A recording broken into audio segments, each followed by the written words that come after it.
The overhead bins rattled as passengers shuffled down the narrow aisle of Flight 447. Marcus Webb clutched his carry-on bag, scanning the seat numbers. 14C, window seat. Perfect for the 3-hour journey home. Excuse me, sir. A sharp voice cut through the cabin noise. Sir, I need to see your boarding pass. Marcus turned. The flight attendant's name tag read Diana Crane. Her eyes narrowed as she looked him up and down, lips pressed into a thin line. Of course. Marcus pulled out his phone, displayed the digital pass. Row 14, seat C. Diana snatched the phone from his hand, studied it longer than necessary. Other passengers squeezed past them, muttering complaints about the holdup. This doesn't look right, Diana announced, loud enough for half the plane to hear. Are you sure you're in the correct boarding group? I boarded with Group 2. Priority access. Marcus kept his voice steady, calm. Years of experience had taught him patience. Is there a problem? We'll see about that. Diana thrust the phone back at him. Take your seat. I'll be watching you. Marcus settled into 14C, heart pounding against his ribs. The elderly woman in 14B offered a sympathetic smile. Across the aisle, a teenager with headphones pretended not to notice the exchange. 10 minutes passed. The cabin doors remained open. Marcus pulled out his tablet, tried to focus on the quarterly report he needed to review. The numbers blurred together. Sir, I need you to come with me.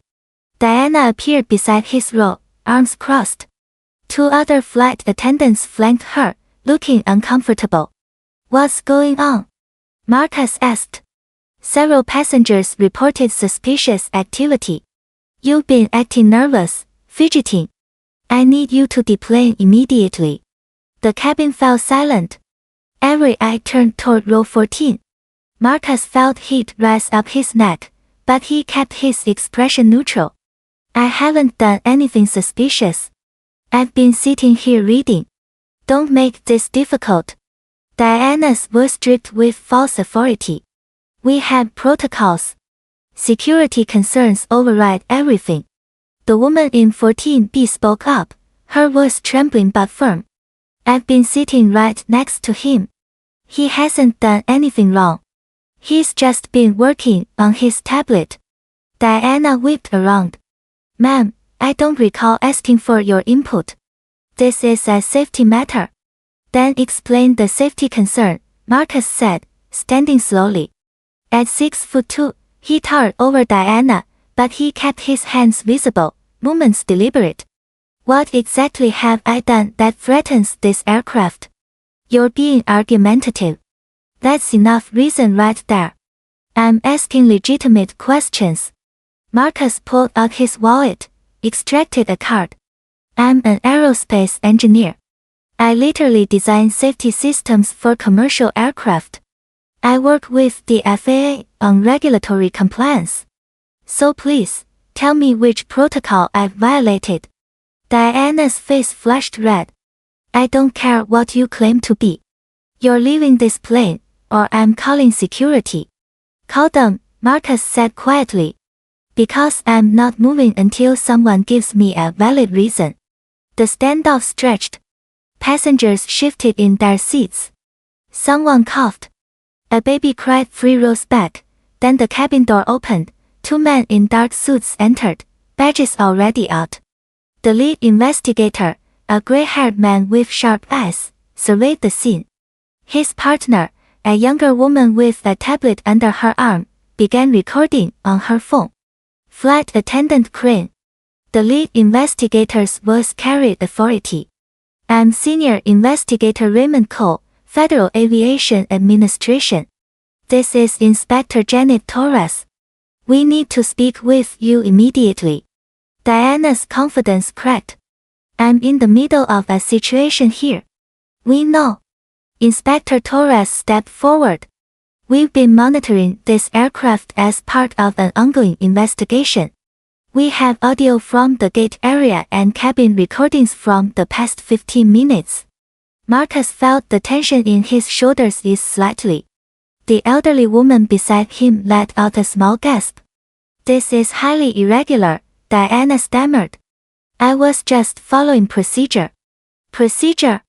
Investigator Cole pulled out his own tablet. We have documentation of 17 complaints filed against you in the past 8 months. 17 incidents where passengers of color were singled out, questioned excessively, or removed from flights without cause. The cabin erupted in whispers. Diana's face went from red to pale white. That's not accurate. I treat everyone the same. We have video evidence that contradicts that statement. Inspector Torres turned to Marcus.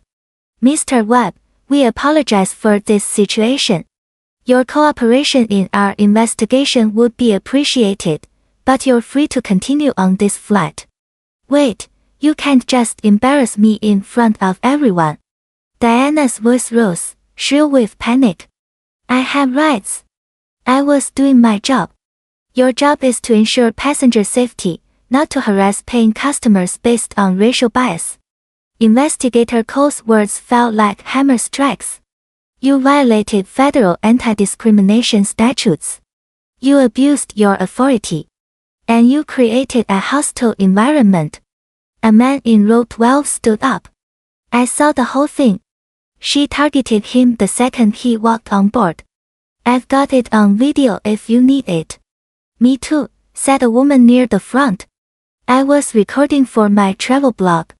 Caught everything. Inspector Torres smiled grimly. We'll need those statements. Ms. Crane, you need to deplane now. Your employment is terminated effective immediately, and you're facing potential federal charges. 2 airport security officers appeared at the cabin door. Diana looked around wildly, searching for support that didn't exist. The other flight attendants stepped back, distancing themselves. This isn't fair, Diana whispered. Fair? The elderly woman in 14B spoke again, stronger this time. I've watched you bully passengers for years. I fly this route monthly. You've always been cruel to anyone who doesn't look like you.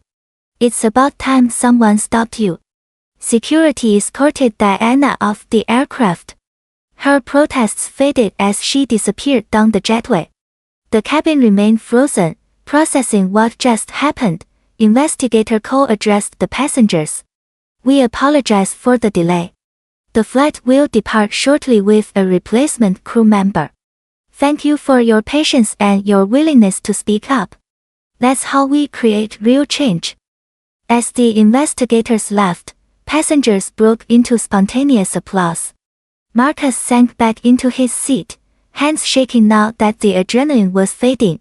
The woman beside him patted his arm. You handled that beautifully. My son faces this kind of treatment all the time. Maybe this will make a difference. Maybe, Marcus said softly. One flight at a time. The new flight attendant, a young man with kind eyes, stopped at row 14. Mr. Webb. Captain Hayes would like to speak with you before takeoff, if you're willing.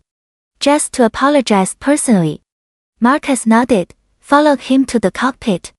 Captain Hayes, a woman in her 50s with green temples, shook his hand firmly. That should never have happened on my aircraft, she said. I've filed my own report. The airline is taking this seriously. We're implementing new training protocols, and there will be oversight on all flights until we root out this behavior. I appreciate that. Marcus meant it. I just want to go home. You will. With our deepest apologies and a full refund, which feels inadequate but it's a start. As Marcus returned to his seat, the teenager across the aisle pulled off his headphones. That was intense, man. You didn't back down. That took courage. It took being tired of backing down, Marcus corrected gently. There's a difference. The plane pushed back from the gate. Below, through the window, Marcus could see Diana being led through the terminal, investigators on either side. Justice moved slowly, but today it had moved. The elderly woman leaned over. What you do, designing those safety systems? That must be important work. It is, Marcus agreed. Making sure everyone gets home safely, regardless of who they are or what they look like. That's always been the goal. As Flight 447 climbed into the afternoon sky, Marcus finally relaxed. The quarterly report could wait. He closed his eyes, let the hum of the engines wash over him. Somewhere below, policies would change. Training would improve. And maybe, just maybe, the next person wouldn't have to fight this battle. The teenager was right. It had taken courage. But more than that, it had taken hope. Hope that speaking up mattered. Hope that justice, however delayed, could still arrive. Hope that things could get better, one confrontation, one witness, one investigator at a time. The woman beside him had dozed off, her book open on her lap. Marcus glanced at the title. Something about ordinary people doing extraordinary things. He smiled. That felt about right. 3 hours later, Flight 447 touched down smoothly. As passengers gathered their belongings, several stopped to shake Marcus's hand, to thank him, to share their own stories.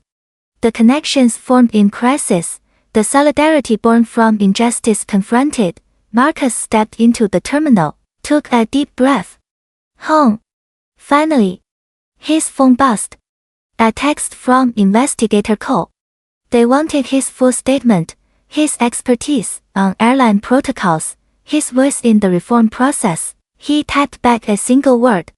Yes, because that's what hope looked like. Not the absence of problems, but the presence of people willing to solve them. Not the end of discrimination, but the beginning of accountability. Not perfection, but progress, one flight at a time.